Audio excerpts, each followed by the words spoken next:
અમૃતધારા 20 દેડકા દેવની વાર્તા। નાનું એવું ગામમાં એક ડોસી રહે। ડોસીને કોઈ આગળ નહીં, કોઈ પાછળ નહીં, કોઈ સગું નહીં ને કોઈ વાલું નહીં। રેંટ્યો કાતે ને પેટ ભરે અને પ્રભુનું ભજન કરે।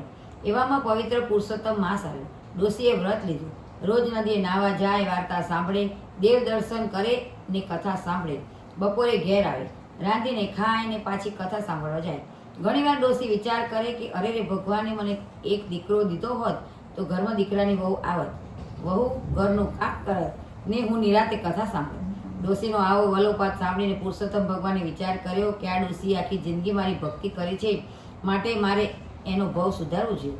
એક દિવસની વાત છે। ડોસી દાંતણ કાપવા વગડે ગઈ।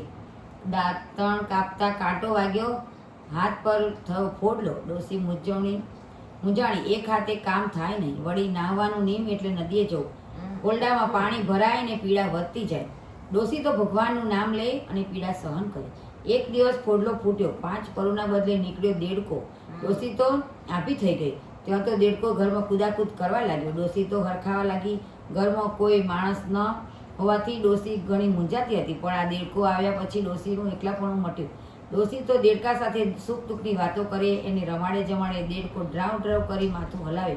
ડોસીના હાથના ફોલડામાંથી દેડકો નીકળ્યો।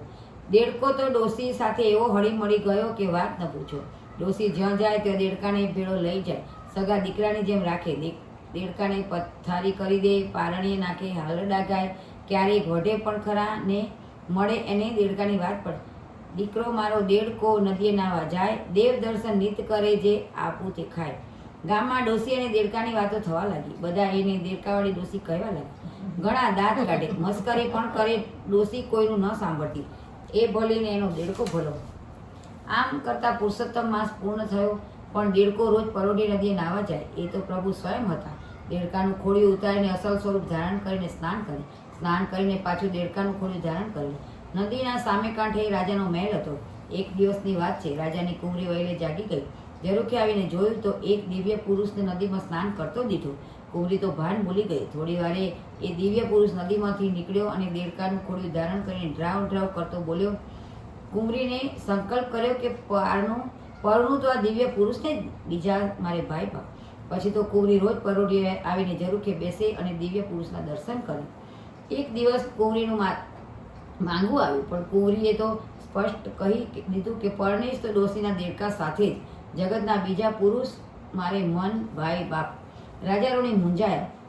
દીકરીને દેડકા સાથે પરણાવે તો આબરૂ જાય, જગતમાં હાંસી થાય।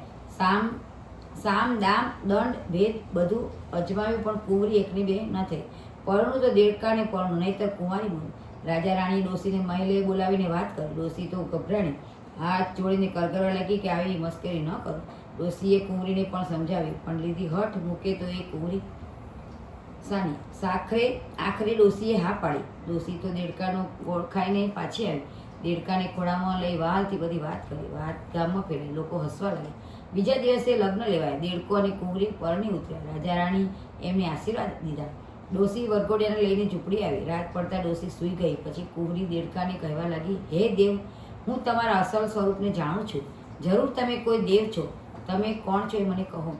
ત્યારે દેડકા સ્વરૂપે પ્રભુ બોલ્યા, હે કુંવરી, તારા પિતા મહાયજ્ઞ કરે, સહસ્ત્ર ગાયનું દાન કરી બ્રહ્મભોજન કરાવે તો હું અસલ સ્વરૂપમાં આવું। બીજે દિવસે કુંવરી તત્કાળ મહેલે ગઈ, પિતાની બધી વાત કરી। રાજાએ મહાયજ્ઞ આદર્યો, ગાયોના દાન દીધા, બ્રહ્મભોજન કરાવ્યું। શ્રીફળ હોમાતા દેડકામાંથી પુરુષોત્તમ પ્રભુ પ્રગટ થયા। આકાશમાંથી દેવોએ પુષ્પ વૃષ્ટિ કરી। બધાને દર્શન આપી પ્રભુ ડોસીને અને કુંવરીને સદેહ વૈકુંઠમાં લઈ ગયા। ડોસી કેરો દીકરો નિત્ય નદીએ નાય, દેવ દર્શન નિત કરે, કળા ન કળાય। હે પૂર્ણ પુરુષોત્તમ પ્રભુ, તમે જેવા ડોસીને અને કુંવરીને તાર્યા એવા સૌને તારજો। પુરુષોત્તમ ભગવાનની જય।